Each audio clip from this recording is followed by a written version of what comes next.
Hello, नमस्कार। स्वागत है आपका क्रिएटिव एजुकेशन जीके के यूट्यूब चैनल पर। अपन बात कर रहे हैं यहाँ पर कुछ महत्वपूर्ण प्रश्नों की, और इसमें आज अपन चर्चा करने वाले हैं राजस्थान के इतिहास से संबंधित कुछ महत्वपूर्ण प्रश्नों की। पिछले सेशन में भी अपन ने बात की थी राजस्थान के इतिहास की जानकारी के स्रोतों के बारे में। आज उसी को कंटिन्यू करते हुए आज फिर से बात करने वाले हैं राजस्थान के इतिहास की जानकारी के स्रोतों के बारे में, जो भी महत्वपूर्ण प्रश्न अपने बनते हैं। और कुछ प्रश्न अपने पास ऐसे होंगे जो कई एग्जाम में पूछे गए हैं, और कुछ प्रश्न अन्य महत्वपूर्ण प्रश्न भी अपने पास होने वाले हैं इसमें। तो वीडियो शुरू करने से पहले अभी तक चैनल को सब्सक्राइब नहीं किया है तो कर लीजिएगा। आगे आने वाले सभी वीडियोस के अपडेट आपको टाइम टू टाइम मिलते रहेंगे, और वीडियो को लास्ट तक जरूर देखिएगा। चलिए शुरू करते हैं आज का सेशन।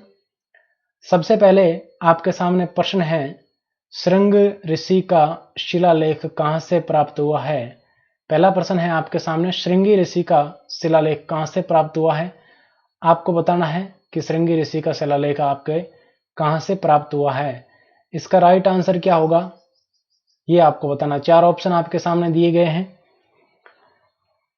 अब देखो, कुछ महत्वपूर्ण बातें मैं आपको बता देता हूं यहां पर इस शिलालेख से संबंधित, श्रृंगी ऋषि के शिलालेख से संबंधित। यह शिलालेख आपके 1428 ईस्वी का है। कब का है? 1428 ईस्वी का। इसके अलावा इस शिलालेख में मेवाड़ के महाराणाओं और भीलों के सामाजिक जीवन की जानकारी अपने को प्राप्त होती है। किस अभिलेख से? श्रृंगी ऋषि का अभिलेख है, शिलालेख है। इस शिलालेख से अपने को मेवाड़ के महाराणाओं की जानकारी प्राप्त होती है, जितने भी महाराणा हुए। इसके अलावा भीलों के साथ इनके कैसे संबंध थे उसकी जानकारी भी अपने को इस शिलालेख से प्राप्त होती है। तो ये शिलालेख कहां से प्राप्त हुआ है ये आपको बताना है।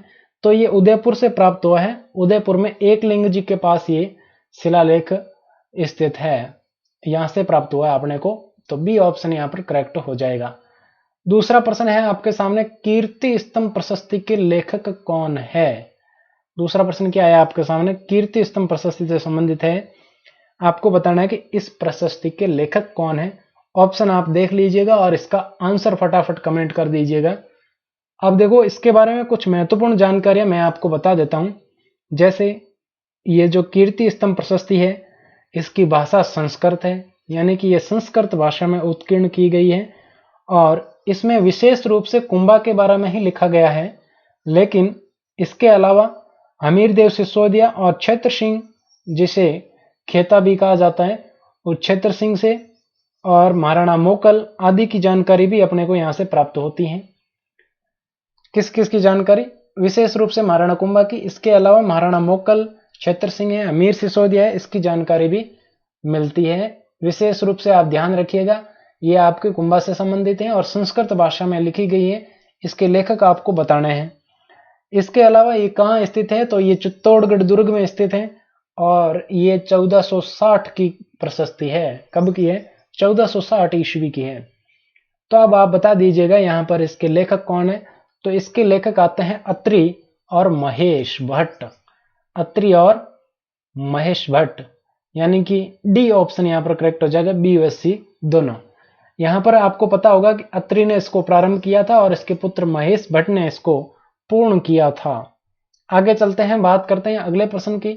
अगला प्रश्न, तीसरा प्रश्न है आपके सामने, बिजोलिया शिलालेख के अनुसार सांबर व अजमेर के चौहानों को बताया गया है। यानी कि बिजोलिया शिलालेख के अनुसार अजमेर या सांबर के चौहानों को आपके किसकी संतान बताया गया है, किससे संबंधित बताया गया है, ये आपको बताना है। तो यहां पर आपके सामने ऑप्शन दिए गए हैं काफी सारे। तो आपको पता होना चाहिए कि बिजोलिया शिलालेख क्या है, इसके बारे में कुछ महत्वपूर्ण जानकारी आपको पता होनी चाहिए। जैसे मैं आपको बता देता हूं कि बिजोलिया शिलालेख का रचयिता था गुणभद्र। कौन था? गुणभद्र था। और यह आपके 1170 ईस्वी का शिलालेख आता है। कब का है? 1170 ईस्वी का है। और इसकी स्थापना है वो जैन श्रावक आते हैं लोलाक, उनके द्वारा की गई थी। रचयिता कौन है? गुणभद्र है, लेकिन इसकी स्थापना है वो जैन श्रावक लोलाक के द्वारा की गई थी। अब इसमें चौहानों के बारे में क्या बताया गया है, अजमेर और सांबर के चौहानों के बारे में, ये आपको बताना है। तो इस शिलालेख में, यानी कि बिजोलिया शिलालेख में, आपके अजमेर या सांबर के चौहानों को वत्स गोत्रीय ब्राह्मण बताया गया है। क्या बताया गया? वत्स गोत्रीय ब्राह्मण बताया गया है, यानी कि वत्स गोत्र के ब्राह्मण इनको बताया गया है। आगे चलते हैं, बात करते हैं चौथे प्रश्न की। चौथा प्रश्न आपके सामने, निम्न में से कौन सा युग्म असत्य है? निम्न में से कौन सा युग्म असत्य है, यह आपको बताना है। ऑप्शन आपके सामने है, आपको असत्य युग्म देखना है और वो बताना है। तो यहां पर अगर बात करें, सबसे पहले आपके सामने दिया गया है कीर्ति स्तंभ प्रशस्ति। तो कीर्ति स्तंभ प्रशस्ति के बारे में कौन सा सन है, यानी कि कीर्ति स्तंभ प्रशस्ति मैंने अभी आपको बताई, ये कब स्थापित की गई थी? तो ये आपके 1460 की प्रशस्ति है। कब स्थापित की गई? 1460 में। तो ए ऑप्शन आपका सही है, यानी कि असत्य नहीं है। दूसरा है श्रृंगी ऋषि का शिलालेख, ये भी मैंने आपको बताया कब का है, 1428 का है। इसके अलावा दिलवाड़ा का शिलालेख ये 1334 का ही है, ये भी सही है। इसके अलावा बिजोलिया का शिलालेख ये मैंने अभी आपको बताया कि 1170 ईस्वी का है। यानी कि यहां पर चारों के चारों ऑप्शन सत्य है, असत्य है ही नहीं। तो यहां पर आपके क्या हो जाएगा, सारे ऑप्शन सही है। यहां पर असत्य को काट दो और इसको क्या कर लो, सत्य कर लो, और सत्य में सभी सही हो जाएंगे। क्या है यहां पर, सभी सही है, चारों ऑप्शन करेक्ट है, कोई भी ऑप्शन रॉन्ग है ही नहीं। आगे चलते हैं, बात करते हैं पांचवें प्रश्न की। पांचवा प्रश्न आपके सामने, किराड़ू अभिलेख के अनुसार परमारों को बताया गया है। वही अभी चौहानों की तरह इसको पूछ लिया गया है कि परमारों को यहाँ पर क्या बताया गया है, किससे संबंधित बताए गए हैं, परमारों की उत्पत्ति किससे हुई है, ये आपको बताना है किराड़ू अभिलेख के अनुसार। तो किराड़ू अभिलेख आपके संस्कृत भाषा में रचित है ये भी, और ये 1161 ईस्वी में उत्कीर्ण किया गया था, जिसमें आपके परमारों की जानकारी मिलती है, यानी कि परमारों की इतिहास के बारे में अपने को किराड़ू अभिलेख से जानकारी प्राप्त होती है। और ये आपके बाड़मेर में एक किराड़ू का शिव मंदिर है, वहां पर स्थित है। और इसके अनुसार आपके चौहानों सॉरी परमारों को बताया गया है मुनि वशिष्ठ के अग्निकुंड से उत्पन्न बताया गया है। ए ऑप्शन यहां पर राइट हो जाएगा।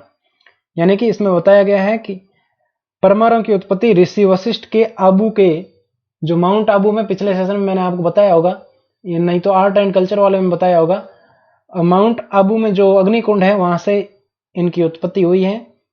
चालुक्य, चौहान, प्रतिहार, परमार, इन सब की उत्पत्ति अग्निकुंड से ही हुई है। और इसी के अनुसार, यानी कि इसी मत का और समर्थन कौन करता है, तो चंद्रवर्दी करते हैं, जिनका एक ग्रंथ आता है पृथ्वीराज रासो, उसमें भी ये सेम बात लिखी गई है। आगे चलते हैं, बात करते हैं अगले प्रश्न की। अगला प्रश्न आपके सामने छठा प्रश्न है, निम्न में से किस शिलालेख में अजमेर में सांबर के चौहानों की, अजमेर व, ये मैं नहीं है, अजमेर व सांबर के चौहानों की वंशावली प्राप्त होती है? कौन सा शिलालेख है जिसमें आपके अजमेर व चौहानों की वंशावली प्राप्त होती है, अजमेर और सांबर के चौहानों की? तो अभी जो पिछला प्रश्न अपन ने किया था उसमें एक और ऐड कर लेना।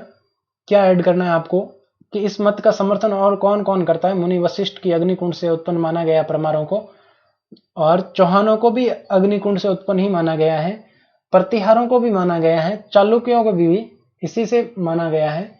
तो इस मत का एक तो समर्थन पृथ्वीराज रासो के रचयिता चंद्रवर्दी करते हैं, एक आपके ये किराड़ू अभिलेख करता है, और इसके अलावा डॉक्टर दशरथ शर्मा भी इसी मत का समर्थन करते हैं।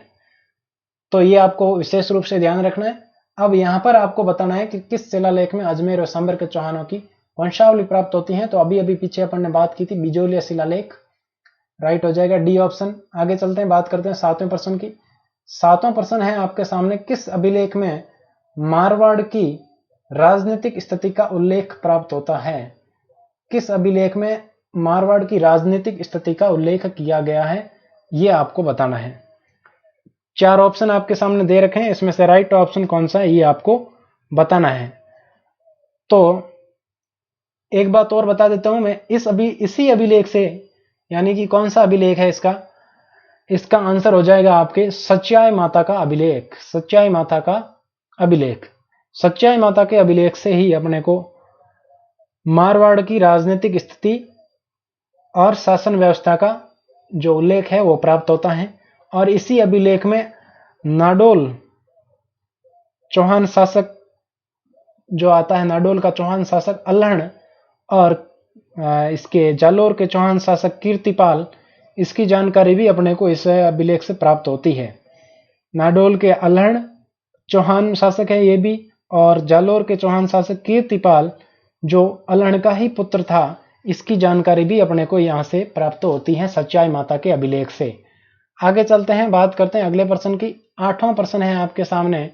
1404 ईस्वी में उत्कीर्ण की गई डूंगरपुर प्रशस्ति की भाषा है, यानी कि आपको बताना डूंगरपुर प्रशस्ति है वो किस भाषा में लिखी गई है। 4 ऑप्शन आपके सामने दिए गए हैं।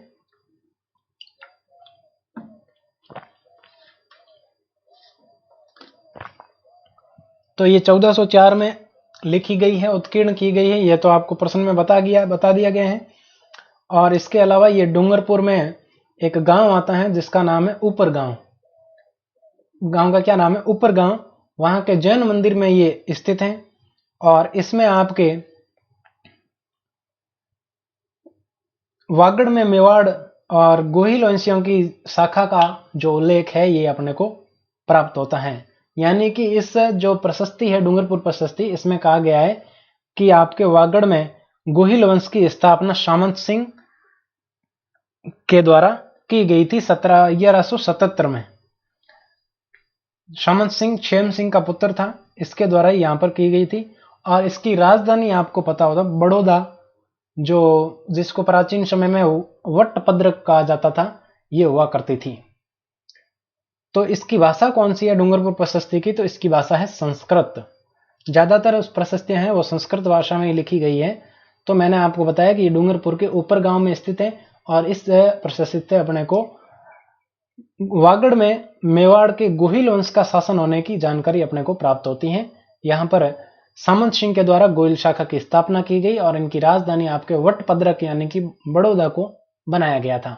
9वां प्रश्न है आपके सामने। किस प्रशस्ति के अनुसार बप्पा रावल व काल भोज को अलग अलग बताया गया है?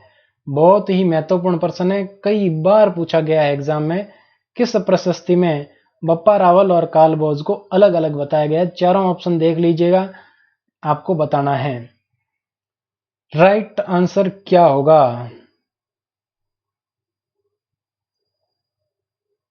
तो इसका राइट आंसर आपके सामने हो जाएगा रणकपुर प्रशस्ति। ए ऑप्शन करेक्ट हो जाएगा। ये रणकपुर में पार्श्वनाथ जैन मंदिर है, पार्श्वनाथ, वहां पर यह प्रशस्ति स्थित है और ये 1439 ईस्वी की प्रशस्ति है। और इसमें अपने को मेवाड़ के राजवंश और जो दिलवाड़ा जैन मंदिरों 1444 खंभों के लिए प्रसिद्ध जैन मंदिरों के निर्माता दरणक शाह और उनके शिल्पी की जानकारी भी अपने को यहां से प्राप्त होती है। और इसी अभिलेख में आपके बप्पा रावल और काल भोज को अलग अलग बताया गया है, ये आपको पता होना चाहिए। इंपॉर्टेंट है, स्टार लगा के याद कर लेना इसको अगर अभी तक आपको याद नहीं है तो। 10वां प्रश्न है आपके सामने। निम्न में से किस प्रशस्ति में हल्दी घाटी के युद्ध के आरंभ होने का उल्लेख प्राप्त होता है? ऑप्शन आपके सामने दे रखे हैं, 4 ऑप्शन। चारों में से कौन सी प्रशस्ति है जिसमें अपने को हल्दी घाटी के युद्ध के आरंभ होने का उल्लेख मिलता है? तो यहां पर राइट आंसर आपके हो जाएगा जगन्नाथ राय प्रशस्ति। और यह प्रशस्ति आपके कृष्ण भट्ट के द्वारा लिखी गई थी, इसके द्वारा कृष्ण भट्ट के द्वारा। और ये आपके 1652 ईस्वी में जगन्नाथ राय प्रशस्ति लिखी गई थी, यानी कि उत्कीर्ण की गई थी। तो दोस्तों ये था आज का सेशन। उम्मीद करता हूं कि आपको सेशन अच्छा लगा होगा और चैनल को सब्सक्राइब नहीं किया तो वो कर लीजिएगा। आगे भी आपको इसी प्रकार के वीडियो मिलते रहेंगे, डेली अपडेट मिलता है। और इसके अलावा अपने दोस्तों के साथ शेयर कीजिएगा और वीडियो को लाइक नहीं किया है तो वो भी कर दीजिएगा। और एक और महत्वपूर्ण बात कि टेलीग्राम पर अगर आपको कोई डाउट होता है इस वीडियो से संबंधित, क्लास से संबंधित, टेलीग्राम पर आप जुड़ सकते हैं। ये आपके लिंक है, इसमें दिया गया है। क्या लिंक दिया गया है ये आपके सामने है, t.me creative_education। तो आज के लिए इतना ही। Thank you so much. Please subscribe this channel. Thank you.